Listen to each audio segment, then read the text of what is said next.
नमो अरिहन्ताणं नमो सिद्धाणं नमो आयर्याणं नमो उज्जयाणं नमो लोये सौसाहुनम् असपंचनमोकारो सर्वपावपणासनो मङ्गलानं च सौवर्ते परमं वै मङ्गलम् अज्ञानतिमिरान्धानां ज्ञानाञ्जनशलाकया चक्षुरुन्मीलितं येन तस्मै श्रीगुरुवे नमः। मुखादिव्याकुक्षिरत्नं शब्दजितवर्यात्मजम् श्रीराजचन्द्रयहुं वन्दे तत्त्वलोचनदायकम् प्रभुतत्त्वलोचनदायकम्।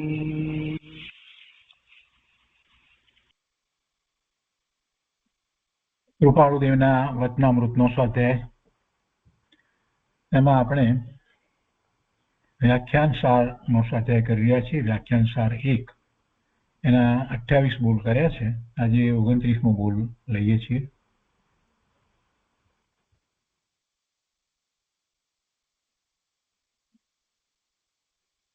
પાનો નંબર 739 ઉપર 29મો બોલ છેલ્લે. વાટે ચાલતા એક ફાળિયું કાંટામાં ભરાયું અને રસ્તાની મુસાફરી હજી છે, તો બની શકે તો કાંટા દૂર કરવા, પરંતુ કાંટા કાઢવાનું ન બની શકે તો તેટલા સારું ત્યાં રોકાઈ રાત ન રહેવું, પણ ફાળિયું મૂકી દઈ ચાલી નીકળવું. જો દ્રષ્ટાંત આપી એને વાતને સ્પષ્ટ કરી છે. પહેલાના વખતમાં લોકો મુસાફરી કરતા હતા, ચાલીને જતા હતા, અને ચાલીને જતા રસ્તા પણ કાંઈ એવા સારા ન હતા, તો ક્યાંક વચ્ચે કાંટાની અંદર પોતે જે પહેરેલું કંઈ વસ્ત્ર કે ફાળિયું કાંઈ પણ ફસાઈ જાય, તો એમાં ખાસ કરીને ફાળિયા વિશે વાત લખી છે. ફાળિયું લટકતું હોય ને એમાં બાજુમાં કાંટા હોય, તેમાં વાળમાં કાંટામાં ભરાયું. તો ભરાય એટલે આપણે નીકાળવાનો પ્રયત્ન કરીએ એ વાત તો બરાબર છે, પણ મુસાફરી બાકી હોય તો પછી ત્યાં પછી ન નીકળે એટલે રોકાઈ જવું એમ તો આપણે કરતા નથી. એ વાત સમજાવી છે કે વાટે ચાલતા ફાળિયું કાંટામાં ભરાયું અને રસ્તાની મુસાફરી હજી છે, તો બની શકે તો કાંટા દૂર કરવા, પરંતુ કાંટા કાઢવાનું ન બની શકે તો તેટલા સારું ત્યાં રોકાઈ રાત ન રહેવું. કોઈ રસ્તામાં પછી રાત રોકાતું નથી, એ વાત તો આપણે બરાબર સમજીએ છીએ. તો શું કરીએ? તો પછી કમળ ફાળિયું મૂકી દઈ ચાલી નીકળવું, જ્યાં જવું છે ત્યાં પહોંચી જવું, રસ્તામાં એમ કઈ રાત રોકાઈએ નહીં. હવે એ દ્રષ્ટાંત ઉપરથી સિદ્ધાંતની વાત સમજાવે છે કે તેવી જ રીતે જીન માર્ગનું સ્વરૂપ તથા તેનું રહસ્ય શું છે તે સમજ્યા વિના અથવા તેનો વિચાર કર્યા વિના અલ્પ શંકાઓ માટે બેસી રહી આગળ ન વધવું તે ઉચિત નથી. દિનેશ્વર કથિત માર્ગ, એનું સ્વરૂપ, એનું રહસ્ય સમજ્યા વિના નાની નાની શંકાઓ કરી અને એમાં જ રોકાઈ જઈએ અને આગળ વધીએ નહીં, તો એ વાત બરાબર નથી. સામાન્ય નાની, એકદમ નાની જે એવી કંઈક શંકાઓ હોય એના સમાધાન ન પ્રાપ્ત થયા હોય એટલે પછી આગળ ધર્મમાં ન પ્રવર્તવું, એ વાત બરાબર નથી. એવા કેટલાક પ્રશ્નો અત્યારે આપણને ન સમજાય એવું થાય, જેમ કે જે જૈન ભૂગોળ છે, તો જૈન ભૂગોળની કેટલીક વાત અત્યારે આપણને ન સમજાઈ હોય, અથવા તો હરિયંત પરમાત્મા, તીર્થંકર ભગવાન, કેવળી પરમાત્મા એ નિર્વાણ પામે છે, તો એમના છેલ્લા સમયની બધી કેટલીક વાત આપણને સૂક્ષ્મતાથી ન સમજાઈ હોય, એમના શરીરના સંસ્કાર વગેરેની કેવી રીતે વાત છે, તો કેટલીકના પ્રશ્નો હોય, આવું બધું હોય, તો એથી કરીને પછી આગળ બીજો વિચાર જ ના કરીએ, ધર્મ સંબંધીનો વિચાર જ ના કરીએ, એમ ન હોય. કેટલાકને એ બધી વાત ન ખબર હોય, અને કેટલાકને ખબર હોય. કેટલીક પ્રથમાનુયોગની એવી વાત હોય કે આ બે તીર્થંકર વચ્ચેનો સમય કેટલો હતો.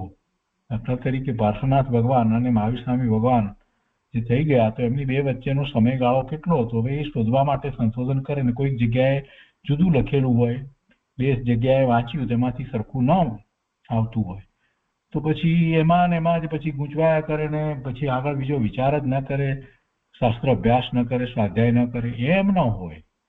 આ નાની નાની જે કોઈ પણ એવી આશંકાઓ જે રહી હોય, તો એને માટે થઈ અને બેસી રહી અને આગળ ન વધવું તે ઉચિત નથી. મૂળ માર્ગ, જીનેશ્વર કથિત મૂળ માર્ગ, જેમાં મહાત્માનું સ્વરૂપ કેવું છે એ સમજાવ્યું છે, અને એવા સ્વરૂપને જાણી અને એને આત્મસાત કરી એનું લક્ષ્ય કરવાનું છે, એ કાર્ય છે, એ મોટું કાર્ય છે, મહાન કાર્ય છે, અને એને માટે બધો પુરુષાર્થ કરવાનો છે. એટલે કહે છે કે તેવી જ રીતે જીનમાર્ગનું સ્વરૂપ તથા તેનું રહસ્ય શું છે તે સમજ્યા વિના અથવા તેનો વિચાર કર્યા વિના અલ્પ અલ્પ શંકાઓ માટે બેસી રહી આગળ ન વધવું તે ઉચિત નથી. જીન માર્ગ ખરી રીતે જોતા તો જીવને કર્મ ક્ષય કરવાનો ઉપાય છે. કર્મ ક્ષય કરી, કર્મને પૂર્ણપણે ક્ષય કરી, કર્મથી રહિત થઈ અને પોતાની પૂર્ણ શુદ્ધ દશાને પ્રગટ કરવા માટે જીનેશ્વર ભગવાને જે માર્ગ બતાવ્યો તે જીન માર્ગ છે. એટલે એમાં એ ઉપાય છે. પણ જીવ પોતાના મતથી ઊંચાઈ ગયેલ છે, પણ એ વાતને સમજતો નથી. મૂળ વાત, મુખ્ય વાત, એને એ પકડતો નથી, સમજતો નથી, અને નાની નાની વાતમાં પોતે પોતાની મતિ કલ્પનાએ અર્થ કરે છે અને પછી ગૂંચવાઈ જાય છે. અને પછી 30મું બોલ છે કે જીવ પહેલા ગુણ સ્થાનકમાં ગ્રંથિ ભેદ સુધી અનંતી વાર આવ્યો અને ત્યાંથી પાછો વળી ગયો છે. ગ્રંથિ ભેદ થાય એટલે સમ્યક દર્શન થાય. મિથ્યાત્વની ગાંઠ એ ગળે એમ કહીએ, અથવા તો ગાંઠ છૂટે, તો એ મહત્વનું છે. એ મહત્વનું છે. એને આપણે શાસ્ત્રની ભાષામાં ભેદ જ્ઞાન કહીએ. ગ્રંથિ ભેદ થવો એટલે ભેદ જ્ઞાન થવું, મિથ્યાત્વ ટળવું. ભેદ જ્ઞાન થતાની સાથે મિથ્યાત્વ ટળે છે, અને એ માટે જીવે પૂર્વે પ્રયત્ન કર્યા છે, નથી કર્યા એમ નથી. અત્યારે આપણને જીનવાણી પ્રાપ્ત થઈ છે, એનો અર્થ એ છે કે પૂર્વે આપણે જીનવાણી પ્રત્યે અહોભાવ વ્યક્ત કર્યો હતો, જીનવાણીનો અભ્યાસ કર્યો હતો, એ બધું કર્યું હતું, એટલે જીનવાણી પ્રાપ્ત થઈ છે. એમને મમસ્તી કાંઈ જીનવાણી પ્રાપ્ત થઈ ગઈ છે એમ નથી. એ સાક્ષાત ભગવાનની વાણી સાંભળી હોય કે ગુરુ પાસેથી સાંભળ્યું છે કે શાસ્ત્ર અભ્યાસ કર્યા છે, એની રુચિ વગેરે બતાવી હતી, અને એવો પુરુષાર્થ સમ્યક્ત્વનો કર્યો હશે. નહીં કર્યો હોય એવી તો કોઈ વાત નથી, નહીંતર આટલું બધું આપણને પ્રાપ્ત થાય નહીં. એવું પુણ્યનું બંધી પુણ્ય એમને કાંઈ બંધાતું નથી. એટલે આ જીવ પૂર્વે પણ સમ્યક્ત્વ પ્રગટ કરવા માટે કટિબદ્ધ થયો હતો, પણ એનો પુરુષાર્થ ઓછો પડ્યો. એને જેવો જોઈએ એવો પુરુષાર્થ કર્યો નહીં. ક્યાંક કોઈક રીતે એને રુચિની ખામી રહી ગઈ, કે કાંઈક પ્રમાદ સેવો કે ગમે તે કારણ હોય, એટલે એ પછી આગળ સમ્યક્ત્વ પ્રગટ ન કરી શક્યો. એ વાત કહે છે કે જીવ પહેલા ગુણ સ્થાનકમાં ગ્રંથિભેદ સુધી અનંતી વાર આવ્યો અને ત્યાંથી પાછો વળી ગયો છે. પાછો વળી ગયો ક્યાંક ને ક્યાંક, કોઈક રીતે પ્રમાદમાં પડી ગયો, કે કોઈક બાહ્યમાં એને રસ પડ્યો, કોઈક પદાર્થમાં રુચિ થઈ, કે એની આસપાસમાં રહેલા એના સંબંધી મિત્રો વગેરે એના પ્રત્યેનો એનો અત્યંત તીવ્ર રાગ, સગા સંબંધીનો, કે કોઈક વેપાર ધંધા આ તેમાં, કે કોઈક રીતે જે એને સંપત્તિ વગેરે પ્રાપ્ત થયું હશે એનો રાગ, એમાં સુખની બુદ્ધિ, કે એવું કાંઈક એને ખૂબ વધારે પડતું કર્યું હશે, એટલે એ જેવો પુરુષાર્થ કરવો જોઈએ એવો પુરુષાર્થ ન કરી શક્યો. આવું અનેક રીતે કાંઈક ને કાંઈક કરવાનું થયું હોવું જોઈએ. અથવા તો પોતાની મતિ કલ્પનાએ કાંઈક એ સમજ્યો, ભગવાનની વાણીને જેમ છે તેમ સમજવાનો પ્રયત્ન કર્યો, અડધું પોણું સમજ્યો હશે અને કેટલીક વાતમાં એને પોતાની મતિ કલ્પનાએ પુરુષાર્થ કર્યો હશે એટલે એ પાછો પડ્યો અને સમ્યક્ત્વ પ્રગટ ન કરી શક્યો. અને આ વાત દ્વારા કૃપાળુદેવ આપણને એમ કહેવા માંગે છે કે હવે એવું ન બનવું જોઈએ. હવે તો સાચો પુરુષાર્થ સાચી દિશામાં ખૂબ રુચિપૂર્વક અંદરમાંથી એટલી બધી તીવ્ર એની રુચિ હોય પોતાના સ્વરૂપની પ્રાપ્તિની, એ હોય તો જ સમ્યક્ત્વ પ્રાપ્ત થાય. એટલે એવો પુરુષાર્થ હવે કરવો, એમ આપણને અહીંયા માર્ગદર્શન આપ્યું છે. એ પછી 31મું બોલ છે, જીવને એવો ભાવ રહે છે કે સમ્યક્ત્વ અનાયાસે આવતું હશે, પરંતુ તે તો પ્રયાસ એટલે પુરુષાર્થ કર્યા વિના પ્રાપ્ત થતું નથી. ઘણાને એમ હોય છે કે કંઈક એવો આમ ચમત્કાર થઈ જાય, એવો કોઈ પ્રકાશ થઈ જાય, અચાનક જ એવો પ્રકાશ થઈ જાય ને થઈ જાય. એવા પાછા ઉદાહરણોને સાંભળ્યા હોય કે અમુકને અમુક જગ્યાએ આમ સમ્યક્ત થયું, કોઈને તેમ સમ્યક્ત થયું, ક્યાંક બેઠા હતા થયું ને કોઈકને આમ થયું. એટલે એને પણ જીવને એમ થઈ જાય છે કે એવું કંઈક થઈ જાય, એમ કંઈક થઈ જાય અને મને સમ્યક્ત થાય, અથવા તો કોઈની કૃપાથી સમ્યક્ત થઈ જાય, કોઈના આશીર્વાદથી સમ્યક્ત થઈ જાય, કોઈના સ્પર્શથી સમ્યક્ત થઈ જાય. આવી અનેક પ્રકારે જીવની માન્યતા છે અને એ બધી માન્યતાને લીધે જીવ પુરુષાર્થ કરવામાં મોડો પડે છે, નબળો પડે છે, એવો પુરુષાર્થ કરતો નથી અને એને અંદરમાં એમ રહ્યા કરે છે કે કંઈક થાય અને સમ્યક્ત થઈ જાય, અથવા તો કંઈક એવું નિમિત્ત મળે તો સમ્યક્ત થઈ જાય. એટલે અનાયાસે આવું કંઈક થતું હશે, કોઈક અચાનક જ કંઈક થાય, એમ નથી. પુરુષાર્થ કર્યા વિના પ્રાપ્તિ થતી નથી. પુરુષાર્થ, સતત પુરુષાર્થ, એક ધારો પુરુષાર્થ, ખૂબ રુચિપૂર્વકનો પુરુષાર્થ એ બહુ જરૂરી છે. અને એમ કરતા કરતા કરતા જીવ સમ્યક્ત્વ પ્રગટ કરી લે છે અને આગળ વધી જાય છે. વર્તમાનમાં ઘણીવાર આપણને એવું લાગે કે આપણે ઘણા વખતથી આ બધું કરીએ છીએ, પ્રયત્ન કરીએ છીએ, પણ શું થઈ રહ્યું છે? ઘણું થઈ રહ્યું છે. અંદરમાં ઘણો બધો ચેન્જ આવી રહ્યો છે, અંદરમાં ઘણો બધો ફેરફાર થઈ રહ્યો છે, આપણી વૃત્તિમાં ફેરફાર થઈ રહ્યો છે. આપણે સતત જે પ્રયત્ન કરીએ છીએ, જે નિત્યક્રમ વગેરે અપનાવ્યા છે અને એ પ્રત્યેની જાગૃતિ રાખીએ છીએ, સભાનતા રાખીએ છીએ અને જે રીતે પુરુષાર્થ કરી રહ્યા છે એને કારણે આપણા પરિણામો એવા થાય છે કે ઉત્તરોત્તર આપણને નિમિત્ત પણ એવા મળે છે અને આપણી સમજ પણ વધતી જાય છે અને સ્વરૂપના સ્વીકાર માટેની આપણી જે ભાવના છે એ પણ વધારે ને વધારે તીવ્ર થતી જાય છે. એટલે આ કાંઈ નકામું જઈ રહ્યું છે એમ નથી, એક દિવસમાં કંઈ ચમત્કાર થઈ જાય એમ પણ નથી, પણ જે થઈ રહ્યું છે એ જે ક્રમમાં જે રીતે થઈ રહ્યું છે એમાં વિશેષ ધ્યાન આપવામાં આવે, વધારે એમાં સમય આપવામાં આવે, વધારે એકાગ્રતા કરવામાં આવે, બહારના બીજા નકામા વિષયોની અંદર હવે રુચિ ન કરવામાં આવે, એ તરફનું લક્ષ્ય હવે ધીરે ધીરે ઓછું કરી અને છોડી દેવામાં આવે. કેમ કે જગતમાં જે કંઈ ચાલી રહ્યું છે, જે થઈ રહ્યું છે એ એના કારણે થઈ રહ્યું છે. કોઈનું કાંઈ કાર્ય કરતું નથી, કરાવતું નથી. બધાના પોતપોતાના પરિણામો પોતાને કારણે થાય છે. એ ચેતન હોય કે જળ હોય, બધાના પરિણામ એ પોતાના કારણે જ થઈ રહ્યા છે. એમાં મારે કાંઈ કરવાનું નથી અને એમાંથી કોઈ મારા પરિણામ ફેરવવાનું નથી. આવો દ્રઢ નિર્ણય હોય તો પછી બહારમાં વૃત્તિ બહુ જતી નથી.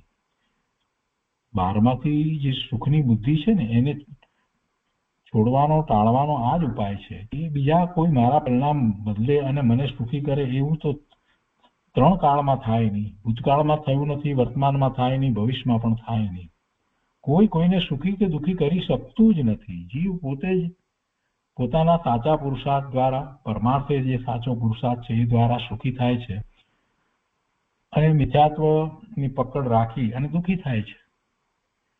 એટલે કાંઈ અનાયાસે થવાનું છે, થઈ જાય છે એવી વાત નહીં રાખતા. પોતે સક્ષમ છે, પોતે ભગવાનના જ્ઞાનમાં સમ્યક તો શું, સિદ્ધત્વ પ્રગટ કરવા માટે સક્ષમ છે એમ વાત આવી છે, તો પછી સમ્યક્ત્વ પ્રગટ તો કરે જ, શા માટે ન કરે? અનુભૂતિની વાતો જે રોજ સાંભળે છે અને અલૌકિક આનંદનું વેદન, તો અમને અલૌકિક આનંદનું વેદન તો કેમ થતું નથી, એવા વિચારમાં પડવા કરતા પોતે જે છે એની વધારે ને વધારે દ્રઢતા કરતો થકો જ્યારે ધ્યાન કર્યા જ કરશે, તો પછી બીજા વિકલ્પો ઉઠશે નહીં, અને જે શાંતિ એને પ્રાપ્ત થાય છે એ શાંતિ જ અલૌકિક હોય છે. ઘણો સમય સુધી એ જ રીતે પ્રયત્ન કરવામાં આવે છે તો પરિણામો પોતાના બદલાઈ જાય છે. ધ્યાન માટે પણ શરૂઆતમાં વિકલ્પો આવતા હોય એટલે ઉઠી જવું એમ નહીં.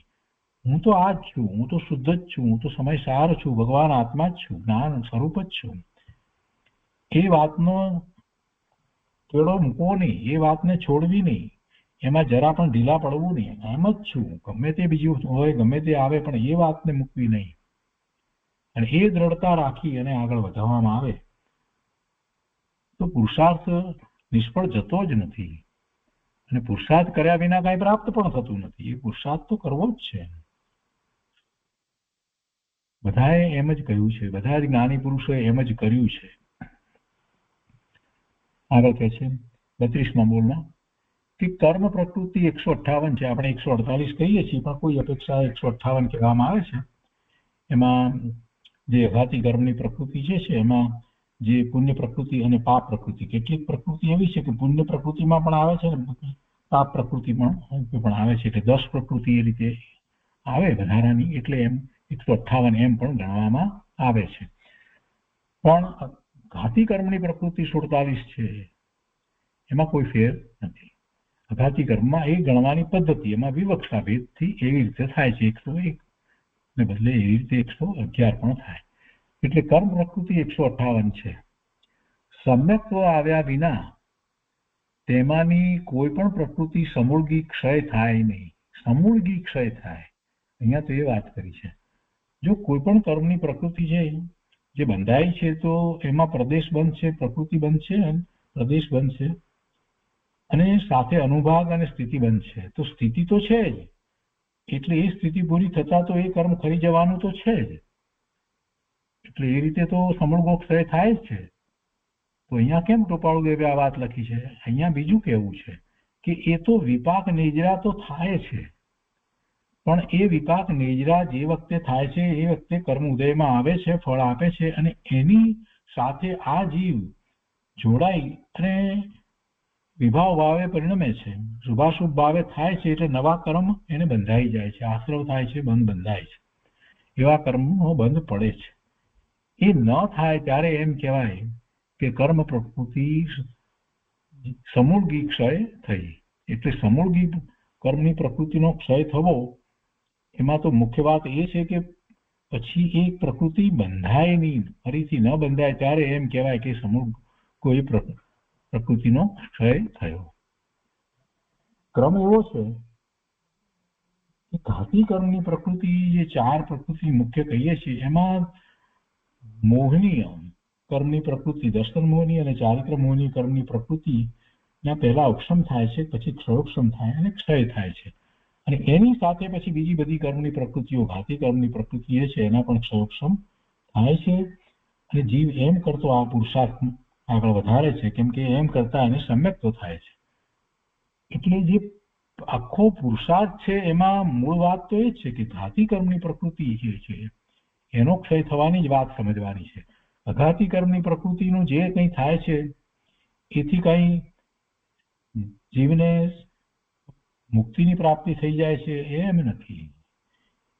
સમ્યક દર્શન થાય છે અને ઘાતી કર્મની પ્રકૃતિનો ક્ષય થાય છે, એટલે 12મા ગુણસ્થાનની દશામાં એ ઘાતી કર્મની બધી પ્રકૃતિનો ક્ષય થઈ જાય છે, અને એ 13મા ગુણસ્થાને આવે છે એ અરિયન પરમાત્મા થાય છે.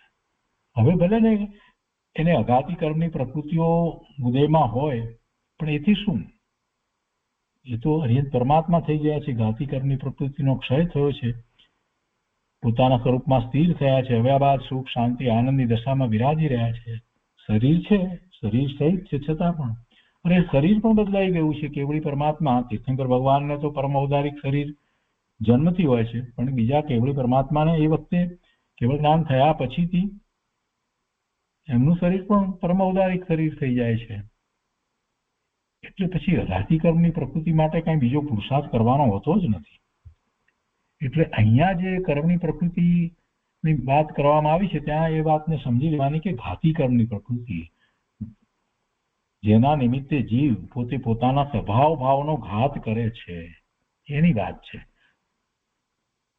તો કહે છે કે જીવને એવો ભાવ રહે છે કે સમ્યક તો અનાયાસે આવતું હશે, પરંતુ તે તો પ્રયાસ પુરુષાર્થ કર્યા વિના પ્રાપ્ત થતું નથી. એમાં પણ પુરુષાર્થ જે છે એને પોતાને વિશે કરવાનો છે, અને એમાં પણ દર્શન મોહનીય કર્મની પ્રકૃતિ જે છે એનો ઉપશમ ક્ષયોક્ષમ થાય છે. એની સાથે ચારિત્ર મોહનીયની પહેલી ચોકડી એનો ઉપશમ ક્ષયોક્ષમ થાય છે, અને પછી એના ક્ષય વગેરે થાય છે.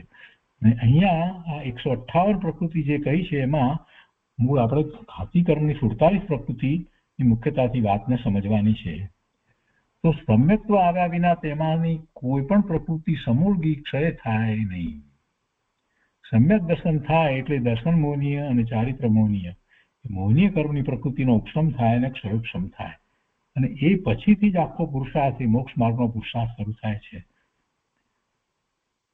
એ વાતને જીવ સમજ્યા વિના આમને આમ એમ સમજે છે કે તપ કરવાથી નિદ્રા થાય, કર્મ રહિત થવાય, એ એની માન્યતા જે છે. એટલે બાહ્ય તપમાં લાગ્યો રહે છે, એ જ કર્યા કરે છે, અને સમ્યક્ત્વ પ્રગટ કરવાનો પ્રયત્ન કરતો જ નથી. સમ્યક્ત્વ પ્રગટ કરવા માટેનો જે પુરુષાર્થ છે એ જીવનો પોતાને વિશે થાય છે ત્યારે એ નિમિત્ત નૈમિત્તિક સંબંધ એવો છે કે પેલી દ્રવ્ય કર્મ જે છે એની પ્રકૃતિ, દર્શન મોહનીય અને ચારિત્ર મોહની કર્મની પ્રકૃતિનો એ ઉપશમ થાય છે. એ કર્મની પ્રકૃતિનું કાંઈ કરી શકે છે જીવ એમ તો છે નહીં. કર્મની પ્રકૃતિને પકડીને દૂર કરાય એવી તો કોઈ વાત નથી. પુરુષાર્થ તો એને પોતે પોતાને વિશે કરવાનો છે. બહારમાં કાંઈ પુરુષાર્થ થઈ શકતો નથી. એ માને કે બહારમાં હું આમ કરું તેમ કરું તો ના, એ બધો સ્વભાવ છે. અને ક્રિયાઓ બધી જે થાય છે તે દ્રવ્યની તે વખતે થવા યોગ્ય ક્રિયા થાય છે, એના પરિણામો બદલાય છે, એની પર્યાયો નવી નવી થાય છે. પણ એમાં જીવનું શું છે? તો કે જીવનો ભાવ છે. કેવો ભાવ છે? પરલક્ષે તો શુભ કે અશુભ ભાવ જ હોય. પરલક્ષે તો એનો ભાવ જે છે તે શુભ કે શુભ ભાવ હોય, પછી ક્રિયા ગમે તે હોય. એ નમસ્કારની ક્રિયા થતી હોય કે સ્તુતિની ક્રિયા થતી હોય કે પ્રતિક્રમણની ક્રિયા થતી હોય, બધી જે પણ થતી હોય, ખમાસણા લેતો હોય કે ગમે તે કરતો હોય, એ બધી ક્રિયા છે. એ ક્રિયા જે છે એ ક્રિયાથી કાંઈ ધર્મ નથી. એ વખતે એનો ભાવ કેવો છે? શુભ ભાવ છે તો પુણ્યનો બંધ છે, અશુભ છે તો પાપનો બંધ છે. એ બેથી રહિત શુદ્ધ ભાવ છે. શુદ્ધ ભાવ છે તો જ એને મુક્તિના માર્ગમાં આગળ વધવાનું થાય છે. શુદ્ધિની વૃદ્ધિ થાય છે, નિજરા થાય છે, સંવરની દશા થાય છે. એટલે જે કરવાનું છે એ તો શુદ્ધ ભાવે થવાનું છે. અને શુદ્ધ ભાવનો પુરુષાર્થ કોણ કરી શકે છે? એક વખત જેને એવો શુદ્ધ ભાવ થયો છે, એટલે કે સમ્યક તો થયું છે, અનુભૂતિ થઈ છે, એ જ એવો પુરુષાર્થ કરી શકે છે. અને એમ પુરુષાર્થ કરે છે તો આપોઆપ સામે પેલી કર્મની પ્રકૃતિ જે છે એના ક્ષયોક્ષમ ક્ષય થાય છે. તો એ ઘાતી કર્મની પ્રકૃતિના એ રીતે પેલા ક્ષય થાય છે. તો કર્મ પ્રકૃતિ 158 છે. સમ્યક્ત્વ આવ્યા વિના તેમાંની કોઈ પણ પ્રકૃતિ સમૂળગી ક્ષય થાય નહીં. એટલે સમ્યક્ત્વનો પુરુષાર્થ કરવો સૌથી પહેલું જો કાંઈ કરવા જેવું હોય તો એ જ છે. અનાદિથી જીવ નિજરા કરે છે, પરંતુ મૂળમાંથી એક પણ પ્રકૃતિ ક્ષય થતી નથી. કેમ કે નિજરા તો વિપાક નિજરા થાય છે કોઈ પણ કર્મની, પણ એ જ વખતે બીજા નવા કર્મ તો એ બાંધી લે છે. એટલે મૂળમાંથી એક પણ પ્રકૃતિ ક્ષય થતી નથી. સમ્યક્ત્વમાં એવું સામર્થ્ય છે કે તે પ્રકૃતિને મૂળમાંથી ક્ષય કરે છે.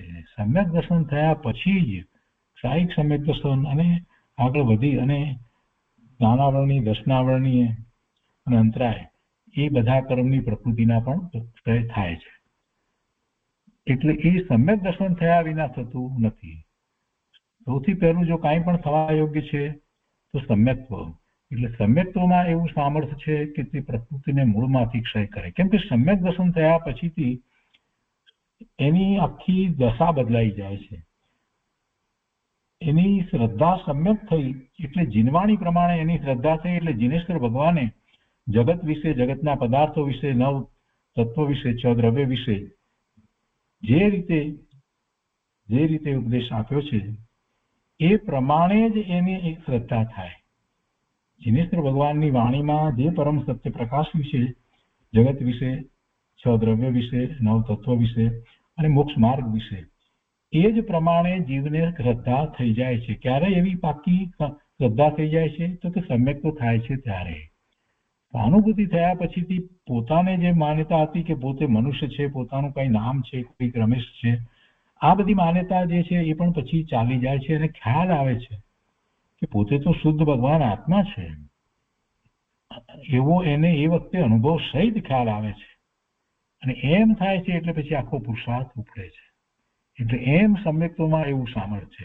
હવે વિપરીત માન્યતામાં એ જતો જ નથી. ખોટી ઊંધી બ્રહ્મ સહિતની માન્યતાઓ હવે કરતો નથી. બધો ભ્રમ એનો ભાંગી ગયો છે. એટલે જગતના બધા પદાર્થોને એ સંભાવે જુએ છે. કોઈ પદાર્થમાં એ હિત બુદ્ધિ કે અહિત બુદ્ધિ કરતો નથી.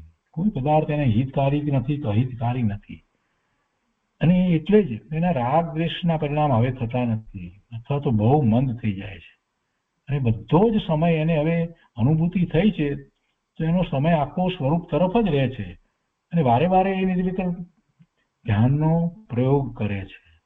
એટલે એમ કરતા નવા કર્મ બંધાતા નથી, કસાયો મોડા પડ્યા છે અને શાંતિનો અનુભવ એ થાય છે. અને સાથે ને સાથે સામે પેલી ઘાતી કર્મની પ્રકૃતિ જે છે એના પણ વધારે પ્રમાણમાં એક પ્રયોગક્ષમ થતા જાય છે. એટલે આગળ વધતા છેવટે એ એનો ક્ષય કરે છે.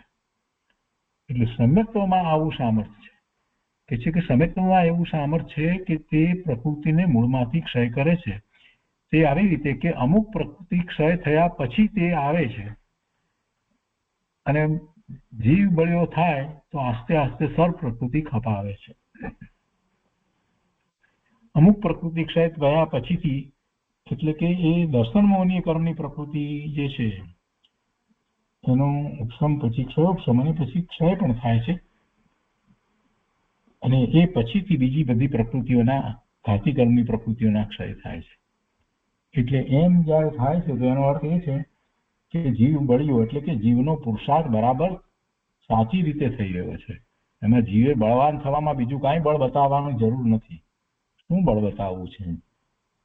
બળ કઈ આપણે સામાન્ય જે શારીરિક બળની વાત કરીએ છીએ એમ નહીં. જીવ બળ્યો એટલે જીવ તો હંમેશા બળ્યો છે જ, પણ એ પ્રમાદમાં રહ્યો છે એટલે પોતાના જે સામર્થ્યને એ પ્રગટ કરતો નથી. પોતાનામાં રહેલું જે સામર્થ્ય, સિદ્ધ થવાનું સામર્થ્ય જીવમાં રહ્યું છે એ સામર્થ્યને એ પ્રગટ નથી કરતો, એટલે જીવ બળ્યો નથી. બાકી વાસ્તવમાં શક્તિ રૂપે તો જીવ બળ્યો જ છે. એ પોતાના સામર્થ્યને સમજી અને પુરુષાર્થ કરે તો એ જીવ બળ્યો જ છે ને. બળ્યો છે એટલે કે હવે એને કર્મની પ્રકૃતિ કોઈ નડતી નથી. એ પોતે પોતાનો પુરુષાર્થ જે રીતે કરવા ધારે છે એ રીતે મોક્ષ માર્ગનો પુરુષાર્થ કરી શકે છે અને એમ કરતા બધી કર્મની પ્રકૃતિઓનો ક્ષય થાય છે, એમ કર્મને ખપાવે છે. એ પછી 33મો બોલ છે, સમ્યક્ત્વ સર્વને જણાય એમ પણ નહીં, તેમ કોઈને પણ ન જણાય એમ પણ નહીં, વિચારવાનને તે જણાય છે. તે રીતે સમજવાનું છે. તો જીવને જેને સમ્યક્ત્વ થયું છે એને કોઈ પ્રશ્ન હોતો નથી. એને તો ખ્યાલ આવે જ છે કે પોતાને સમ્યક દર્શન થયું છે, પણ બીજાઓને એનું સમ્યક્ત્વ ખ્યાલમાં ના આવે. બીજો સમ્યક દ્રષ્ટિ હોય તો એને ખ્યાલમાં આવે, અથવા તો બીજો એવો પુરુષાર્થ કરતો હોય, સમ્યક્ત્વ સન્મુખ થયો હોય અને હળુકર્મી હોય, મંદ કસાઈ હોય તો એને પણ ખ્યાલ આવે કે આ જીવ જરૂરથી સમ્યક દ્રષ્ટિ છે, એને પણ ખ્યાલ આવે. એટલે એવો વિચારવાન છે એને એ ખ્યાલ આવે, બીજાનું સમ્યક્ત્વ પણ ખ્યાલ આવે. પોતાનું સમ્યક્ત્વ તો પોતાને ખ્યાલ આવે જ છે, પણ બીજાનું સમ્યક્ત્વ કોને? વિચારવાનને એટલે કોને? કે જે એનો પુરુષાર્થ કરી રહ્યો છે એને ખ્યાલ આવે છે. જે એનો પુરુષાર્થ નથી કરતો એને શું ખબર પડે છે? એ કેટલાય વર્ષો સુધી એ સમ્યક દ્રષ્ટિ સાથે રહ્યો હોય પણ એને ખબર પણ ન હોય કે એ સમ્યક દ્રષ્ટિ સાથે રહેતો હતો. અને પછી કોઈક બીજા આવી અને એને ઘેર ત્યારે એને થાય કે હો મેં આટલા બધા વર્ષો એમની સાથે ગાળ્યા ને હવે તો મને એમની નિશ્રા પણ પ્રાપ્ત નથી. હવે મને ખબર પડી કે એ તો સમ્યક દ્રષ્ટિ હતા, અને પછી અફસોસ કરે છે. આવું બને છે. એટલે કઈ બધાને જણાઈ જાય એમ હોતું નથી. સમ્યક તો સર્વને જણાય એમ પણ નહીં. સમ્યક દ્રષ્ટિ છે એની વાત જ આખી જુદી છે. એના વિશે કૃપાળુદેવે ઘણી વાત કરી છે કે જેને સમ્યક દર્શન થયું છે એ ઓળખાય, જ્ઞાની છે એ ઓળખાય. અને કઈ રીતે ઓળખાય એ સંબંધી કૃપાળુદેવે ઘણું માર્ગદર્શન આપ્યું છે. પણ મૂળ વસ્તુ એમાં જો કાંઈ પણ હોય તો પોતે સમ્યક્તનો પુરુષાર્થ કરે, પોતે સમ્યક્તનો પુરુષાર્થ સાચી રીતે કરે તો એને સમ્યક દ્રષ્ટિ ઓળખાય, એને સાચા ગુરુ ઓળખાય, એને જ્ઞાની ઓળખાય. પોતે એવો પુરુષાર્થ નથી કરતો અને પછી એમ કે મારે હવે કોઈ જ્ઞાની પુરુષને શોધી અને એમની નિશ્રામાં બેસવું છે, તો ભાઈ કાંઈ નથી થવાનું. તું શોધ્યા કર, આખી જિંદગી એમ શોધ્યા કર, કાંઈ નથી થવાનું. તું સમ્યક્તનો પુરુષાર્થ ઉપાડ ને, એટલે પછી તારા ભાવ પણ એવા થશે, તારી રુચિ પણ એ તરફની હશે, એટલે આપોઆપ એવા નિમિત્ત તને મળી રહેશે. કેમ કે સમ્યક્ત પ્રગટ કરવામાં આખો પુરુષાર્થ તો અંતરંગ છે. કોઈ બીજાને કારણે કાંઈ સમ્યક્ત પ્રાપ્ત થાય છે એવી તો વાત નથી. એટલે સમ્યક તો સર્વને જણાય એમ પણ નહીં, તેમ કોઈને પણ ન જણાય એમ પણ નહીં. વિચારવાનને તે જણાય છે. આગળ 34મા બોલમાં કહે છે કે જીવને સમજાય તો સમજવા પછીથી બહુ સુગમ છે. શું સમજાય? પોતાનું સ્વરૂપ સમજાય. પોતાનું સ્વરૂપ સમજાય તો એ સમજ્યા પછીથી એનો સ્વીકાર કરે અને આગળ વધે તો બધું સહેલું છે. પણ જીવ એવો સ્વીકાર નથી કરતો. બુદ્ધિશાળી થયો છે એટલે એને આત્મા વિશેની જે કાંઈ સમજ મળી છે શાસ્ત્ર દ્વારા, એનો ઉપયોગ એ ચર્ચામાં કરવા માટે કરે છે, એનો ઉપયોગ એ વિદ્વતા બતાવવા માટે કરે છે, એનો ઉપયોગ બીજાઓ આગળ પોતે મોટો છે એવું દર્શાવવા માટે કરે છે. અને એને અંદરમાં એમ થઈ જાય છે કે હું તો બધું જાણું છું એટલે મને કોઈ વાંધો નથી. હું તો બધું જાણું છું, આત્માના સ્વરૂપને જાણું છું એટલે મને તો કોઈ વાંધો નથી. આવા ભ્રમમાં રહી જાય છે. ખરેખર જે સમજે છે એ તો એનો સ્વીકાર કરે છે. સ્વીકાર ન થાય તો સમજ્યા એમ થતું નથી. સ્વીકાર થયો તો પછી પરિણામ બદલવાના જ છે. સ્વીકાર થાય અને પરિણામ ન બદલાય તો સમજવું કે સ્વીકાર થયો નથી, માત્ર માહિતી જ્ઞાન છે. સ્વીકાર થાય પછી પરિણામ બદલાવા જોઈએ, બદલાયા વિના રહે જ નહીં. સ્વીકાર થાય, જીવને પોતાના શુદ્ધ સ્વરૂપનો નિર્ણય થાય. 6 દ્રવ્ય અને 9 તત્વ જેમ છે તેમ ભગવાને જે રીતે કહ્યા છે એ રીતે એને સમજાઈ જાય અને એવો જ એને સ્વીકાર થઈ જાય પછી બધું સરળ છે. એમ કે છે જીવને સમજાય તો સમજવા પછીથી બહુ સુગમ છે. પણ સમજવા સારું જીવે આજ દિવસ સુધી ખરેખરો લક્ષ આપ્યો નથી. એ સમજવા માટેનો એને જેવો પુરુષાર્થ પ્રયત્ન કરવો જોઈએ એવો કર્યો નથી.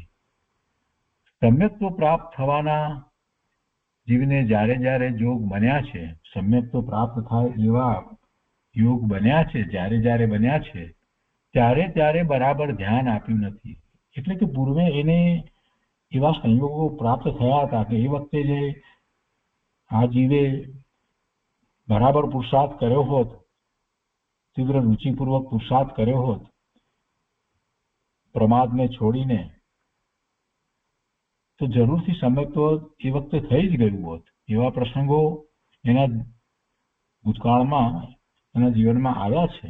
અનંતકાળ વીતી ગયો અને અનંતકાળમાં એવા પ્રસંગો પણ બન્યા છે. પણ જીવ ક્યાંક પ્રમાદ કરી બેઠો, ક્યાંક કોઈક રીતે પોતાની મતિ કલ્પનાએ એ આગળ વધ્યો અને એમ કરતા એ ચૂકી ગયો. કે જ્યારે જ્યારે એવા યોગ બન્યા છે ત્યારે ત્યારે બરાબર ધ્યાન આપ્યું નથી. જે રીતે આગળ વધવું જોઈએ પોતાના સ્વરૂપની પ્રાપ્તિ માટે, એ રીતે આગળ વધ્યો નથી. અને એમાં એનો પોતાનો જ દોષ છે. નિમિત્ત તરીકે એમ કહેવાય કે અંતરાયના કારણો બન્યા હોય એટલે એમ કહેવાય, પણ વસ્તુ દોષ તો પોતાનો જ છે. એટલે એ વાત પણ અહીંયા લીધી છે કે જ્યારે જ્યારે એવા યોગ બન્યા ત્યારે ત્યારે બરાબર ધ્યાન આપ્યું નથી. કારણ કે જીવને અંતરાય ઘણા છે.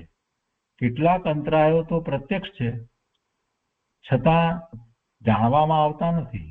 ઘણા છે એને અંતરાયો, એને ઘણા છે એટલે અંતરાય તો એવી કર્મની પ્રકૃતિના નિમિત્તે એને અંતરાય આવે છે એમ આપણે કહીએ છીએ.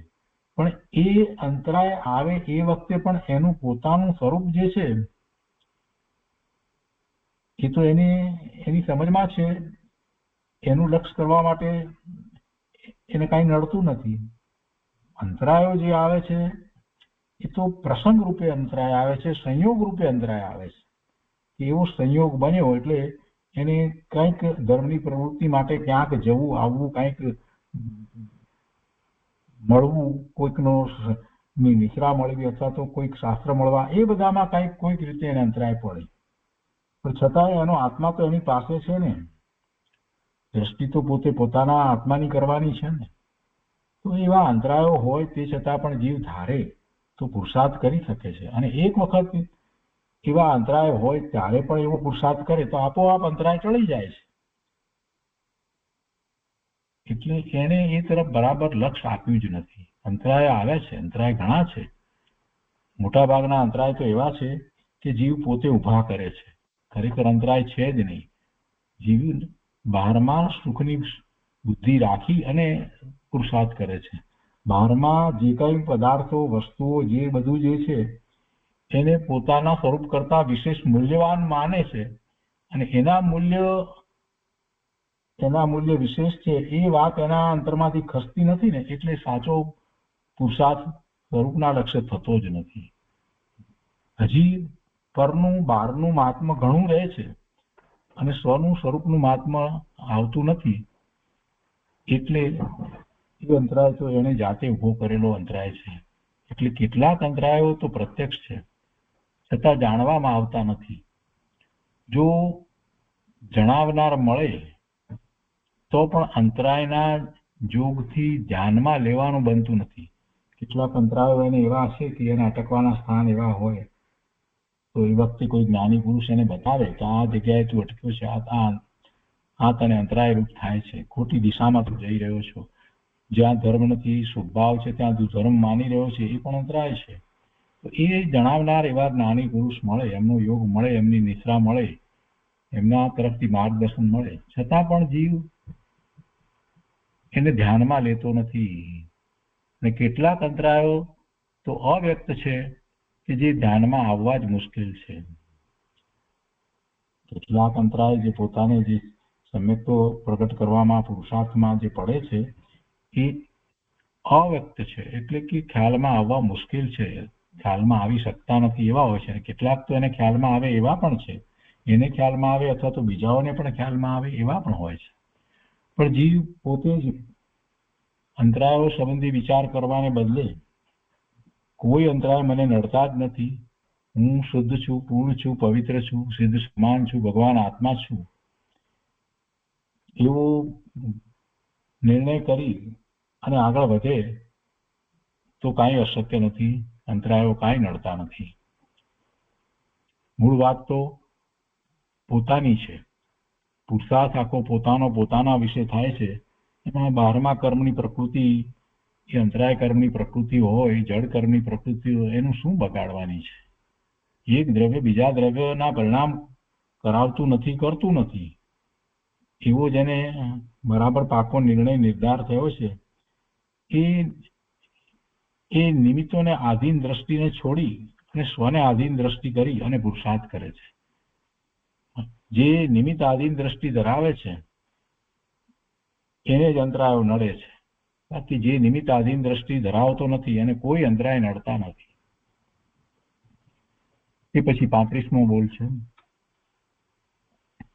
સમ્યક્ત્વનું સ્વરૂપ માત્ર વાણી યોગથી કહી શકાય.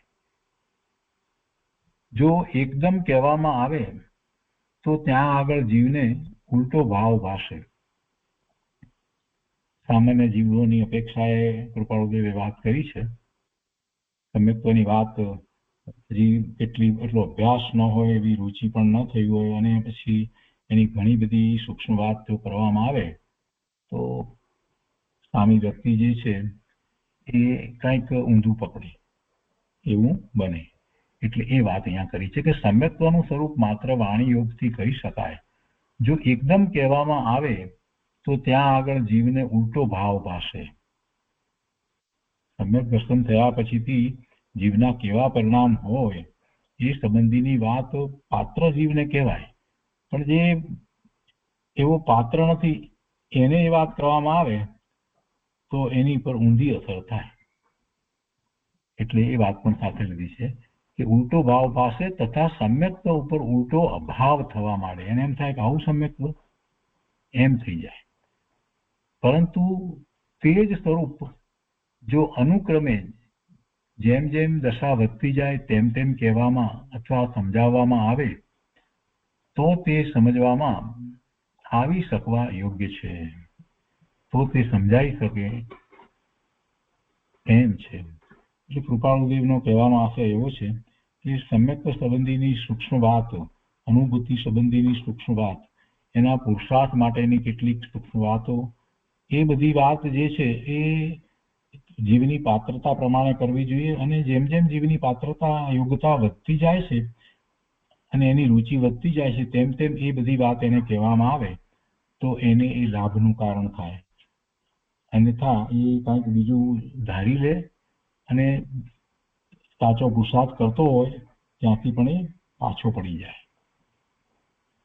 એને એમ જ્યારે કોઈને એમ થઈ જાય કે કોઈક ચમત્કાર થાય તો સમ્યક દર્શન થાય, એમને વાત આવી કોઈ પ્રકારની વાત કરવામાં આવી હોય સમ્યક દ્રષ્ટિને શું છે, સમ્યક દ્રષ્ટિને બંધ પડતો નથી, આવી વાત શાસ્ત્રમાં પણ આવે પણ એ અપેક્ષાથી કહેવામાં આવી હોય, પણ એવી વાત પહેલેથી અમુક રીતે જેની યોગ્યતા નથી એને કહેવામાં આવે તો પછી એ સ્વચ્છંદી થઈ જાય, નિશ્ચય આભાસી થઈ જાય. આવું કંઈક બની શકે. એટલે એ વાત અહીંયા કૃપાળુદેવે આ રીતે મૂકી છે. અહીંયા ક્રમ પણ બતાવ્યો છે, પાત્રતા પણ બતાવી છે સાથે કે પાત્રતા અને ક્રમે એ વાત કરવી જોઈએ. જેમ જેમ ધર્મનો એવો અભ્યાસ થતો જાય તેમ તેમ એને એ સૂક્ષ્મ વાત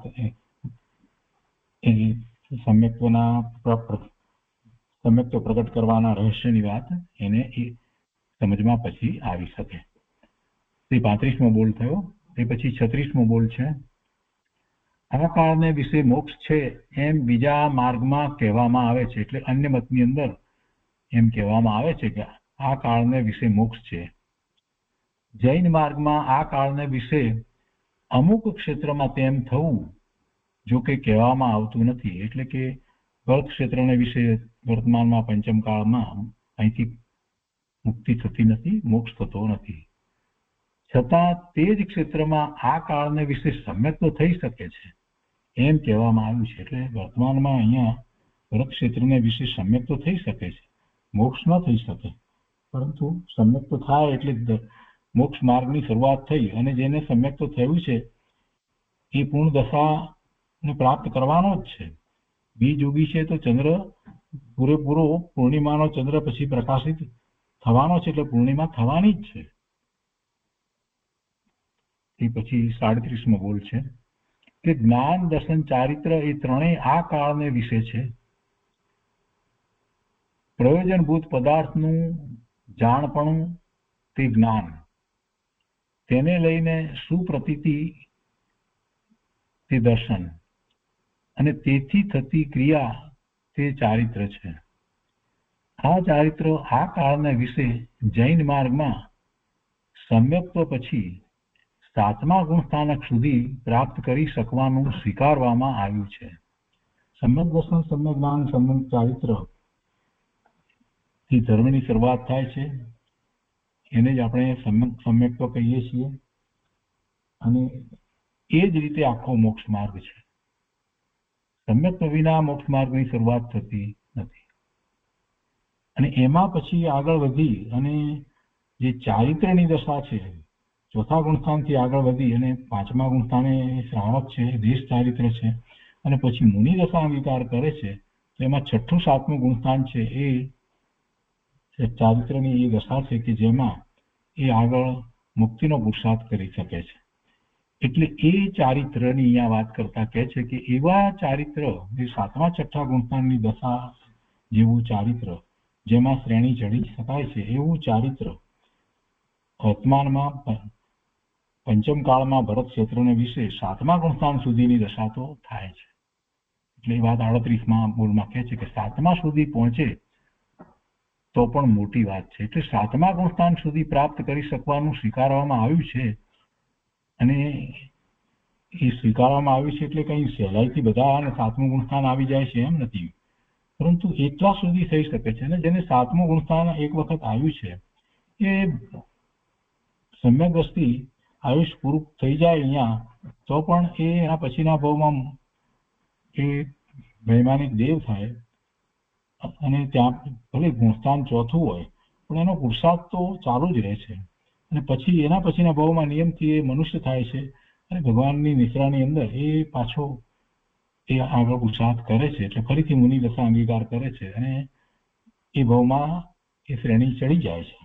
કદાચ એ ભાવમાં શ્રેણી ચડી અને કેવળ જ્ઞાન પ્રગટ ન કરી શકે તો એના પછી પાછો દેવનો ભાવ અને એના પછીના ભાવમાં ફરીથી એવું પુરુષાર્થ થઈ શકે છે. એટલે સાતમા ગુણસ્થાનની દશા સુધી પહોંચ્યો છે એને કઈ વધુ ભાવ હોતા નથી. એ દશા વર્તમાનમાં ભરત ક્ષેત્રમાં થઈ શકે છે. એ કઈ સહેલું નથી. સાતમા ગુણસ્થાન સુધી પહોંચે તો મોટી વાત છે એમ કે છે. સાતમું ગુણસ્થાન કોને હોય? મુનિને હોય, જેને ચોખ્ખું દ્રવ્યલિંગ હોય, શુદ્ધ દ્રવ્યલિંગ હોય, 28 મૂળ ગુણ સહિત 12માં શુદ્ધ દ્રવ્યલિંગ હોય અને અંતરંગ સમ્યક દર્શન થયા પછીથી પોતાના સ્વરૂપનું સંવેદન ઘણું હોય, વારંવાર પોતાના સ્વરૂપમાં એ અનુભૂતિ કરતા હોય, અંતર્મુહૂર્તમાં તો સ્વરૂપની સ્પષ્ટતા જ હોય, એવી અદ્ભુત દશા હોય છે. તો ત્યાં સુધી પહોંચી શકાય છે. પણ એવા જીવો ભાગ્યે જ ક્યાંક કોઈક હશે, ન હોય એમ નથી કહેવું, પરંતુ હોય તો એમને શોધવા હોય તો આપણે જેમને ચોખ્ખું દ્રવ્યલિંગ છે, શુદ્ધ દ્રવ્યલિંગ છે, 28 મૂળ ગુણ સહિત નગ્ન દિગંબર મુનિ, એમાંથી જ કોઈ મુનિને એ સાતમું ગુણસ્થાન હોય, બીજાને હોઈ શકે નહીં. તો એ 38માં કહે છે કે સાતમા સુધી પહોંચે તો મોટી વાત છે. બધા કઈ સાતમા ગુણસ્થાન સુધી પહોંચે છે એમ નથી. કેટલાકને તો સમ્યક દર્શન નથી હોતું અને મુનિ દશા અંગીકાર કરી લીધી હોય છે. પણ જેમને સમ્યક દર્શન છે અને મુનિ દશા અંગીકાર કરી છે એ પણ સાતમા ગુણસ્થાન સુધી પહોંચવા માટેનો એ અપૂર્વ એવો પુરુષાર્થ કરે તો જ પહોંચી શકે છે. ચોથું ગુણસ્થાન કે પાંચમા ગુણસ્થાન જેવી અંતરંગ દશા હોય અને બાહ્યમાં છઠ્ઠા ગુણસ્થાનની ચોખ્ખી દશા હોય એવું દ્રવ્યલિંગ હોય પણ સાતમું ગુણસ્થાન ન પણ હોય. એટલે સાતમું ગુણસ્થાન એ અંતરંગ દશા છે જેમાં એને પ્રચુર સ્વસંવેદન હોય છે અને એ સાથે બાહ્યમાં પણ એવું ચોખ્ખું દ્રવ્યલિંગ હોય છે. આગળ કહે છે કે સાતમા સુધી પહોંચે તો તેમાં સમ્યક તો સમાઈ જાય છે. એટલે સમ્યક તો વિના તો હોય જ નહીં, એટલે એમાં તો સમ્યક તો સમાઈ જાય છે. અને જો ત્યાં સુધી પહોંચે તો તેને ખાતરી થાય છે કે આગલી દશાનું કેવી રીતે છે, એટલે હવે પછી બીજી આગળની દશા શું હોય એ તો એને સ્પષ્ટ થઈ જાય છે. સમ્યક દર્શન થાય છે એને પણ એ ખ્યાલ આવી જાય છે કે પૂર્ણ દશા કેવી હોય. સર્વ ગુણાંશ તે સંકિત તે વાત કૃપાળુદેવે કહી છે. એટલે અનંત ગુણોનો અંશ જ્યારે સમ્યકત્વમાં એને પ્રગટ થયો છે એવો અનુભવ થયો છે તો એની સર્વ ગુણો પૂર્ણપણે પ્રગટ થઈ જાય એવી જે દશા છે, કેવળ જ્ઞાન કેવળ દર્શનની જે દશા પ્રગટ થાય છે તો કેવી હોય એનો એને ખ્યાલ આવી જાય છે. અને સાતમા ગુણસ્થાને જે પહોંચે છે એની તો શું વાત કરવી, એને તો એવી ચોક્કસ પૂરેપૂરી ખાતરી હોય છે. એટલે કહે છે કે સાતમા સુધી પહોંચે તો તેમાં સમ્યક તો સમાઈ જાય છે અને જો ત્યાં સુધી પહોંચે તો તેને ખાતરી થાય છે કે આગલી દશાનું કેવી રીતે છે, પરંતુ સાતમા સુધી પહોંચ્યા વિના આગલી વાત ખ્યાલમાં આવી શકતી નથી. એટલે એના સંબંધીના વર્ણન આપણે શાસ્ત્રમાંથી વાંચીએ અને જે એમની એવી ભૂમિકા છે સાતમા ગુણસ્થાનની જે દશા થઈ છે એમને લખેલા, એટલે કે જે જ્યારે સવિકલ્પ દશામાં છઠ્ઠા ગુણસ્થાને છે ત્યારે એમણે જે રચના કરી છે એવા શાસ્ત્રો દ્વારા પણ આપણે એ બધી વાતને સમજીએ. પણ એ અનુભવની વાત છે. સાતમા ગુણસ્થાનની અંતરંગ દશા કેવી હોય એમનો જે અનુભવ છે એ કેવો હોય એ કાંઈ શબ્દમાં આવી શકતું નથી. એટલે કે છે કે સાતમા સુધી પહોંચ્યા વિના આગલી વાત ખ્યાલમાં આવી શકતી નથી. તો એ રીતે આપણે આ 39મા બોલ સુધી આજનો સ્વાધ્યાય રાખીએ છીએ અને આગળના બોલનો સ્વાધ્યાય હવે પછીના સ્વાધ્યાયમાં લઈશું.